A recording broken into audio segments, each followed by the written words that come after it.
આ બાટલો ભોડા મેળવાનું મન થયું હતું.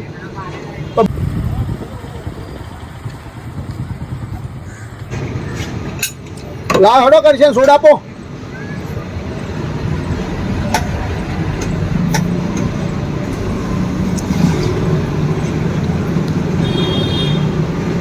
દીપા હવે બિલ આલો. સનું લાઈટ બિલ? અલ્યા લાઈટ બિલ અવળી વાતો કરે નહીં. આ સોડાનું બિલ આલો. વરસ થયું આલ્યું નહીં તી મેં. સોડાનું બિલ? ઓહો 1 વર્ષ થઈ ગયું. કરશનથી તો મને ફસાયો આવડો. આ તો બિલ કશું ના હાલવાનું હોય. જો કે બરોબર હોય તો હું આવું તારી દુકાને તે સારું કહેવાય. ચમ ના હાલવાનું હોય?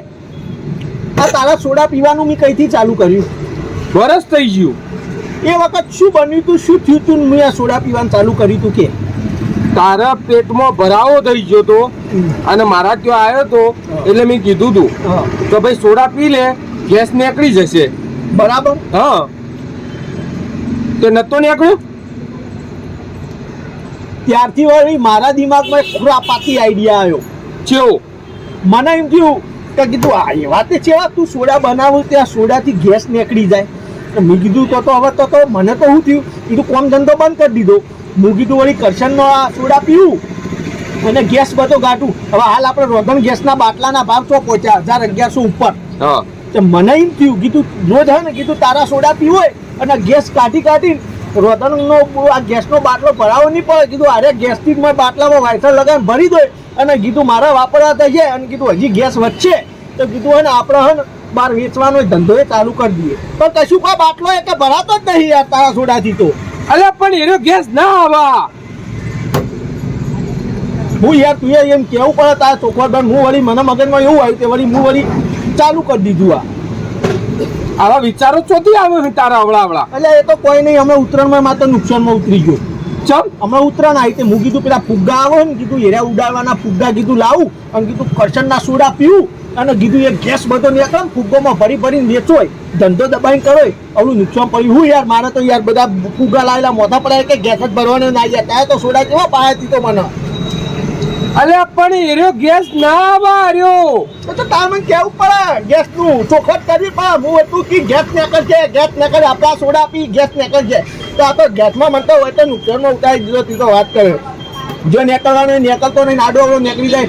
હમણાં હું તો ફસાઈ ગયો તો હું થોડું ભજે કહું મસ્ત કહાની કહું. અમે તાર સોડા પીધા રાતી બરોબર. ઘેર જો બિલ્ડિંગમાં લિફ્ટમાં બેઠો મારા અંગા બીજો 2 મોણો તો ગેસ નીકળ્યો પેલો 2 જણો બેભાન થઈ ગયો. આવડો ઇવન દવાખાનાનો ખર્ચો મારા હાલવો પડ્યો. શું યાર એ પૈસા આવડા તારા મને હાલવા પડે વાત કરે. મારે સોડા પાવાના આવડા પૈસા હાલવાના તને તાને તો આવડી સલાહ આલી સોડા પડાય મને તો બધે તારે હાલવા પડે વાત કરે તું. હવે હું તો 12 મહિને ધંધો નહીં કરતો, ગેસનો ધંધો કરી છું. હું તો કીધું આખો પ્લાન્ટ નોસી દો બાટલા વેચોય. સરકાર હાલ 1000-1100 ગેસના બાટલા હાલ આપણે તો 200-300 રૂપિયા વાલ દે. 20 રૂપિયાના સોડા પીવાના 200-300 રૂપિયા કીધું ગેસના બાટલા ભરી નાલવા કોઈ ગેસ જ ના નીકળ્યો. હેડ 20 રૂપિયા સોડા પીને આખો બાટલો બંધ નાખવો તારે ગેસનો. તો હું તો કીધું આપણે તો નીકળ છે સારા રાત વાયસર લગાવતા બાટલા ફીટ કરતા જવા દેવું કીધું. આ હવે મગજ ચોથી લઈને હેડ્યો આવે છે તું. તી મગજમાં ગાલ્યું વાત કરે. દીપા હાથ ચૂકવ. આ બાટલો ભોડા મેળવાનું મન થયું હતું તો બાટલો શું કરવા ભોડા મેળવી ના કરતા મને દે. હું મસ્ત ઘેર કાલા ખટ્ટા બનાવી હોય બસ બધું લઈ જ લેવું. તું પૈસા હાલવા કર ને ભાઈ વાત ખતમ કરતું. હા તો પૈસા એક કામ કરતું હિસાબ કરી દે. મારા 12 મહિના રખડ્યો બરાબર. 12 મહિનામાં હું 3-4 લાખ રૂપિયા કમાઈ નાખ્યા હોત. તારા જે થતા હોય 8-10,000-7,000 જે થયા હોય બધો હિસાબ બધો એ માઇનસ કરીને ઉપરના મને હાલ દે. મતલબ મેં સોડા પાઈને ગુનો કર્યો? ગુનો જ કરે ને તો તાર ચોખવટ કરવી પડે. હું વળી ગેસમાં મારે તો અવળો ગેસ ભરાઈ ગયો. હું ના હેડ હિસાબ છે હાલો હાલ દે ઉપરનું.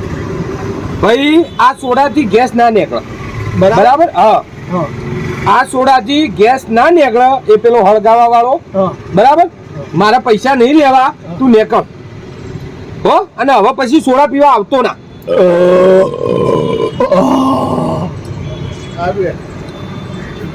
વાગી ગયો 7-8 હજાર નો બૂચ વાગી ગયો.